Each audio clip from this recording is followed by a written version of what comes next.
मुरली नाम का एक लड़का उसके पिता रामू के साथ मिलकर रहा करता था। रामू उनके गांव में बहुत ही बड़ा आदमी था, क्योंकि वो बहुत अमीर भी था और बहुत अच्छा इंसान भी था। उनकी जिंदगियों में किसी चीज की कमी नहीं होती थी। उनके पास बहुत सारे खेत और उनकी जायदाद भी बहुत ज्यादा होती थी, जिससे उनको खाने की और कपड़े की कभी कोई कमी ही नहीं रहती थी।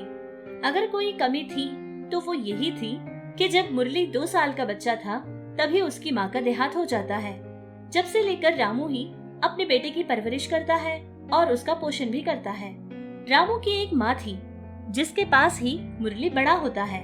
जब तक वो ठीक होती थी उसका सारा पालन पोषण उसकी दादी ही किया करती थी, लेकिन अब वो बहुत ज्यादा बूढ़ी हो गई थी, जिससे उसकी तबीयत खराब होने लगी। एक दिन की बात है कि वो अपने बेटे रामू को उसके पास बुलाती है और उससे बात करती है। बेटा रामू, मुरली के लिए ना मैंने बहुत सोचा था, लेकिन अब मेरी तबीयत भी ठीक नहीं रहती बेटा। बार बार मेरी तबीयत खराब हो जाती है। लड़का बहुत छोटा है ना। मैं जब तक ठीक रहती थी उसका सारा का सारा काम मैं ही संभाल लिया करती थी, लेकिन जैसे ही मेरी तबीयत खराब होती है बेचारे का ख्याल नहीं रख पाती। बेटा मेरी मान ले, किसी अच्छी सी लड़की से शादी कर ले बेटा। अभी हमारा मुरली बहुत छोटा है ना, उसको किसी इंसान की जरूरत है। अब मेरा क्या है पता नहीं कब भगवान के पास चली जाऊंगी। जल्दी से तू एक अच्छी सी लड़की से शादी कर ले, बच्चे को माँ मिल जाएगी। रामू की माँ की ये बात सुनकर रामू भी इस बात के लिए हाँ कहता है और फिर उन्हीं की खेती में काम करने वाली देविका नाम की एक लड़की से रामू शादी कर लेता है। शादी के बाद कुछ समय के लिए तो सब कुछ उनके बीच ठीक ठाक चलता था, लेकिन कुछ सालों के बाद देविका के यहाँ भी 2 लड़के पैदा हो गए थे। अब देविका के अंदर थोड़ा सा बदलाव आ जाता है, क्योंकि वो मुरली को अपने आप से दूर रखती थी, अपने दोनों बच्चों को प्यार देती थी और मुरली को अपने आप से दूर रखा करती थी। धीरे धीरे मुरली की आदत देविका से पूरी तरह से दूर ही हो जाती है। उसके बाद देविका ने तो मुरली को स्कूल जाना भी बंद करवा दिया था, खेती को भेजती थी और खेत का काम करना भी सिखाती थी। ये सब देखकर रामू तो बहुत ज्यादा दुखी होता था, क्योंकि ये सब ऐसे होगा ये सोच रामू के मन में कभी नहीं आई थी। हमेशा अपने बेटे के बारे में सोच सोच कर बहुत ज्यादा परेशान रहता था। और मुरली भी जब से उसकी सौतेली माँ जो भी कहा करती थी वही काम बेचारा मजबूर होकर किया करता था। हर रोज सुबह सुबह उठकर खेती जाता था और फिर ढेर सारा काम करता था। कभी कभार तो वो दोपहर का खाना भी नहीं खाता था, ऐसे ही खाली पेट रहता था, लेकिन फिर भी घर का सारा काम और खेती का काम भी संभाल लिया करता था। एक बार की बात है कि वो बहुत ज्यादा भूखा था और घर पहुंचने के बाद खाने के टेबल के पास पहुंचता है और बैठने के बाद सारे बर्तन को खोलकर देखता है, लेकिन उन बर्तनों में बहुत कम ही खाना और बहुत ही कम सब्जियां थी, जिसको देखकर वो सोचने लगा कि आखिर सारा खाना और सब्जी क्या हो गई, इतना कम तो कभी नहीं रहता। वो बैठकर सोच ही रहा था कि इतने में वहाँ उसकी सौतेली माँ यानी कि देविका पहुँचती है और उससे कहती है, अरे मुरली, मैं बताना भूल गई थी, आज की सब्जियां बहुत मजेदार थी ना, इसीलिए तेरे दोनों छोटे भाई बहुत पसंद से सारा का सारा खत्म कर चुके। गलत मत मानना, जो कुछ बचा है उसी से आज के लिए अपना पेट भर ले। छोटे बच्चे थे, ज्यादा खा लिए। अरे नहीं माँ, ये आप क्या कह रही हैं? खाना खाया तो मेरे भाइयों ने ही खाया ना, मैं इसको भला गलत कैसे सोचूंगा माँ? मेरे भाई पेट भर के खाना खाए हैं, इस बात से मुझे बहुत खुशी मिलेगी माँ। और वैसे भी रोजाना ऐसे थोड़ी ना होगा, आज ही की तो बात है ना माँ, मैं संभाल लूंगा। बहुत रात हो गई है माँ, आप भी जाओ और सो जाओ। इस तरह ये सारी बातें कहकर मुरली जाकर सोने की कोशिश करता है, लेकिन बेचारा सुबह से भूखा था और खाने के लिए भी कुछ नहीं मिला था, जिससे उसको सीधे से नींद भी नहीं आ रही थी। सोच रहा था कि आज मुझे बहुत भूख तो लग रही है, लेकिन बर्दाश्त कर लूंगा। ऐसे ही अपने आप को संभालता है और सोने की कोशिश करता है। रोजाना ऐसे ही चल रहा था और इधर देविका और उसके दोनों बेटे जो अपनी मर्जी में आता था वही करते थे। पैसा तो बेचारा मुरली कमाता था, लेकिन खर्च ये तीनों मिलकर किया करते थे।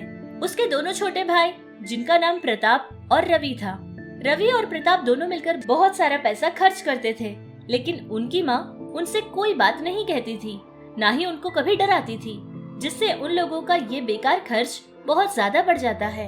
एक बार की बात है कि प्रताप उसकी माँ के पास आता है और कहता है, माँ माँ माँ, जल्दी से मुझे 5 लाख रुपए लाकर दे दो माँ, वरना वो सेठ मेरी जान ही निकाल लेगा। मैंने कर्जा लिया था माँ, अगर अभी के अभी मैं उसको 5 लाख वापस नहीं करूंगा तो वो घर आ जाएगा और मेरी जान ही ले लेगा। माँ जल्दी करो। प्रताप की ये सारी बातें सुनकर देविका बहुत ज्यादा परेशान होती है और भागी भागी जाकर उसको 5 लाख रुपए लाकर दे देती है। प्रताप को पैसे देता हुआ रवि अपनी माँ को देख लेता है और वो भी अपनी माँ के पास आकर कहता है कि पैसा तो मुझे भी चाहिए। क्या सिर्फ प्रताप का ही हक है जो कि पैसा सारा उसी को दे रही हो? मुझे भी 5 लाख अभी के अभी चाहिए। रवि की ये बात सुनकर देविका अपने बेटे प्रताप और रवि दोनों से इस तरह से कहती है, प्रताप, रवि, ये क्या खर्च है तुम्हारा? कोई हिसाब किताब ही नहीं, इतना पैसा खर्च कर रहे हो। अगर मुरली आकर मुझसे सवाल करेगा कि इतना पैसा क्या हो गया, तो मैं उसे क्या जवाब दूंगी? अरे माँ, ये सारी बेकार की बातें छोड़ो। वो हमेशा की तरह हमारी खेती में नौकर की तरह काम करता रहेगा, और आज तक क्या कभी उसने 1 रुपये का हिसाब मांगा है क्या, जो कि आगे मांगेगा? नहीं माँ, अब तुम्हें एक फैसला लेना ही पड़ेगा। सारी की सारी जायदाद और खेत हमारे नाम से लिख दो माँ। जायदाद अगर हमारे नाम आ जाएगी तो उस मुरली के साथ हम जैसा खेल खेलना चाहेंगे वैसा खेल हमेशा खेलते रहेंगे माँ। हाँ माँ, भैया बिल्कुल ठीक कह रहे हैं माँ। अगर सारी जायदाद आप हमारे नाम कर देंगी ना, तो उस मुरली को किसी तरह का जवाब या समाधान देने की भी हमें जरूरत नहीं पड़ेगी। हम ऐसे ही करते हैं माँ, यही ठीक रहेगा। इस तरह दोनों बेटे मिलकर अपनी माँ देविका को ये सलाह देते हैं। पहले तो वो थोड़ा सोचती थी, लेकिन बाद में उसको भी यही बात ठीक लगी थी, जिससे बेचारा मुरली अनजान था। उसको कुछ नहीं पता था कि उसकी सौतेली माँ और उसके दोनों छोटे भाई उसके ही पीछे क्या क्या कर रहे हैं।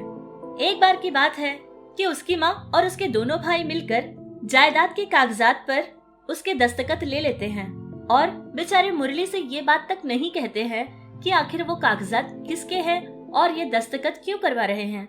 मुरली उन लोगों को बहुत मानता था, जिसकी वजह से उसने भी सवाल नहीं किया था कि आखिर ये किस चीज के कागजात हैं। इस तरह सारी जायदाद वो अपने नाम करवा लेते हैं। धीरे धीरे समय बीतता गया, लेकिन उनकी जिंदगियां ऐसे ही चल रही थी। मुरली सारा दिन खेती का काम करता और जितना भी पैसा कमाता था वो सारा का सारा लाकर अपनी ही माँ के हाथ में दिया करता था, और वो पैसा उसके छोटे भाई मिलकर बेकार ही खर्च किया करते थे। कुछ समय बीत जाता है। अब सारे लोगों की शादी हो गई थी, यानी कि तीनों के तीनों भाइयों की भी शादी हो जाती है। सब लोग अपनी अपनी बीवियों के साथ खुश ही रहा करते थे, लेकिन मुरली की पत्नी, जिसका नाम लक्ष्मी था, वो सारे के सारे लोग मिलकर उसकी पत्नी लक्ष्मी से ही घर का सारा काम करवाया करते थे। पहले तो लक्ष्मी चुपचाप सारा काम कर लिया करती थी, लेकिन धीरे धीरे उसको भी मुश्किल महसूस होने लगती है। एक बार की बात है, सुनिए, मैं आपसे बहुत दिनों से बात करना चाहती थी। मैं इस घर में थोड़ा परेशान रहती हूँ जी। इस घर की तो पूरी 3 बहुएं हैं ना, लेकिन घर का सारा काम मुझे ही क्यों करना पड़ता है? कोई भी अपने अपने कमरों से बाहर आते ही नहीं। सारा का सारा काम मुझे ही संभालना पड़ता है। कुछ समय तक तो आसान लग रहा था, लेकिन हर दिन मैं ही करूंगी तो मुझे भी ये सब मुश्किल लगेगा ना। इसके बारे में अगर आप बात करेंगे तो ठीक रहेगा, और अगर आप नहीं बात करना चाहते तो कह दीजिए, मैं खुद ही उनसे सवाल करूंगी। लक्ष्मी की ये सारी बातें सुनकर मुरली को पता चल गया था कि उसके पीछे घर में क्या क्या होता है। एक बार घर के सारे सदस्यों को एक जगह बुलाता है और अपनी माँ से कहता है, देखो माँ, इस घर की पूरी 3 बहुएं हैं। अब घर का सारा काम सिर्फ लक्ष्मी ही क्यों करे माँ? सारे लोग मिलकर सारे काम को मिल बांट कर करेंगे तो काम में आसानी भी तो होगी। क्या? घर की बहू? अरे तुझसे किसने कहा कि तेरी पत्नी इस घर की बहू है? ऐसा ख्याल भी निकाल देना मुरली। तू हमारे खेती का नौकर है और तेरी बीवी हमारी घर की नौकरानी। अब ज्यादा मालकिन बनने की कोशिश मत करना। हाँ माँ, ये आप कैसी बातें कर रही हैं माँ? मैं आपके खेती का नौकर और मेरी पत्नी घर की नौकरानी? माँ, मुझे कुछ समझ नहीं आ रहा है माँ। आप ये सब कैसे कह रही हैं? मुरली की ये बात सुनकर उसकी माँ देविका उससे सारी बात बता देती है कि किस तरह उसने और उसके दोनों बेटे ने मिलकर उसको धोखा दिया था और बिना कुछ बताए ही सारी जायदाद के कागजात पर उसके दस्तखत ले लिए थे। सारी सच्चाई जानने के बाद तो मुरली की धड़कनें रुक जाती है। उसको ऐसा महसूस होने लगा कि उसके पाँव के नीचे से जमीन ही खिसक गई। तभी सारे लोगों से मुरली कहने लगता है, ये आप लोगों ने बहुत गलत किया माँ। मैंने आप लोगों को हमेशा अपना माना था माँ। आपको मैंने कभी सौतेली माँ माना ही नहीं था माँ। और इन दोनों को मैंने अपने सगे भाइयों से ज्यादा प्यार किया था। लेकिन आप लोगों ने मेरे साथ ही इतना बड़ा धोखा किया, ये तो मैंने सपने में भी नहीं सोचा था माँ। लेकिन कोई बात नहीं, मैं बचपन से ही मेहनती हूँ माँ। मेहनत करना और जिंदगी को आगे बढ़ाना मुझे अच्छे से पता है। मैं जहां कहीं भी जाऊंगा मेहनत करके जी लूंगा माँ। लेकिन आप लोगों से मैं एक विनती करूंगा, ये जो कुछ भी आप लोग आज खर्च कर रहे हैं ना, ये सब कुछ मेरे पिताजी की मेहनत है। कृपा करके इसको बेकार में मत खर्च कीजिए। चलता हूँ माँ। चलो लक्ष्मी, अब यहाँ हम और नहीं रहेंगे। इस तरह ये सारी बात परिवार वालों से कहने के बाद अपनी पत्नी लक्ष्मी को लेकर मुरली घर से निकल जाता है और एक छोटा सा घर किराए पे लेकर रहने लगता है। अब मुरली काम तो करता था, लेकिन उनके खुद के खेत में नहीं बल्कि किसी दूसरों की खेती में जाकर वो काम करता था और पैसा कमाता था। कुछ समय ऐसे ही गुजर गया था। मुरली और उसकी पत्नी लक्ष्मी एक दूसरे के साथ बहुत खुश होकर जीने लगे। कुछ समय के बाद देविका मुरली के पास आती है और फिर घर की सारी समस्या बताती है। कहती है कि दोनों बेटों ने उसकी सारी की सारी जायदाद हड़प ली और घर में जो कुछ भी था वो सारा का सारा लेकर अपनी अपनी पत्नियों के साथ घर छोड़कर चले गए। मुझे किसी ने अपने साथ नहीं लेकर गए। मैं अकेली रह नहीं पा रही हूँ। इसीलिए मुझे अब जाकर पता चला कि तू कितना अच्छा बेटा था, लेकिन मैंने तुझे कभी नहीं समझा। इसीलिए मैं बहुत शर्मिंदा हूँ और मैं अपनी गलती की माफी तुझसे मांगती हूँ। बेटा, तू मेरे साथ रह जा। ये बात सुनकर मुरली तो पिघल ही गया था, क्योंकि मुरली अपनी माँ से बहुत ज्यादा प्यार करता था। उसको मना नहीं कर पाता है और फिर देविका के साथ मिलकर उनके पुराने घर अपनी पत्नी को लेकर पहुंच जाता है। घर पहुंचने के बाद देविका मुरली के पास आती है और उसके हाथ में एक पुराना सा बर्तन भी था, जिसको मुरली को देते हुए उससे ये बात कहती है, बेटा मुरली, ये ना कोई मामूली बर्तन नहीं है। ये एक जादुई बर्तन है बेटा। इसका नाम ही जादुई बिरयानी बर्तन है और ये बर्तन मुझे तेरी नानी ने दी थी। तेरे पिता से मेरी शादी होने के बाद इसको इस्तेमाल करने की जरूरत मुझे कभी नहीं आई थी बेटा, क्योंकि तेरे पिताजी मेरा बहुत ख्याल रखते थे। अब तेरे मन में ये सवाल आ रहा होगा कि अगर ये जादुई बर्तन है तो मैं इसके सहारे जी सकती थी, लेकिन नहीं बेटा, मुझे मेरी गलती का एहसास हो गया है और अब तो मैं बूढ़ी भी हो गई हूँ। इस बर्तन में खाना बनाकर लोगों में जाकर बेचने की शक्ति अब मेरे शरीर में नहीं है बेटा। इसीलिए मुझे सिर्फ खाना ही नहीं बल्कि मुझे बच्चों का प्यार चाहिए था। इसीलिए मैं तेरे पास आ गई थी बेटा। अब ना तू भी अपना काम और इतनी मेहनत करना छोड़ दे। इस बर्तन का इस्तेमाल कर बेटा। इसमें बहुत स्वादिष्ट बिरयानी बनेगी। इसको बेचते रहना और ढेर सारा पैसा कमाना बेटा, क्योंकि इसकी सहायता से बहुत सारे लोग अमीर हुए हैं। इस तरह वो जादुई बर्तन के बारे में देविका सारी बात बताने के बाद मुरली खुश होता है और जैसा कि उसके माँ ने कहा था वैसे ही उसने एक बिरयानी का पॉइंट भी लगा लिया था। अब बिरयानी के पॉइंट को लगाने के बाद उसी जादुई बर्तन में वो बहुत सारी बिरयानी बनाने लगा और बेचने भी लगा। जैसा कि उसने माँ ने कहा था वैसे ही उस बर्तन की बिरयानी बहुत ज्यादा स्वादिष्ट और देखने में भी बहुत कमाल की लगती थी, जिससे लोगों को खाने में और उसके पास आकर खरीदने में भी दिलचस्पी बहुत ज्यादा होती थी, जिससे मुरली बहुत कम समय में ही बहुत ज्यादा फेमस हो जाता है और उसकी जिंदगी भी पूरी तरह से कामयाब बन जाती है। वो लोग मिलकर बहुत खुशी खुशी जीने लगे।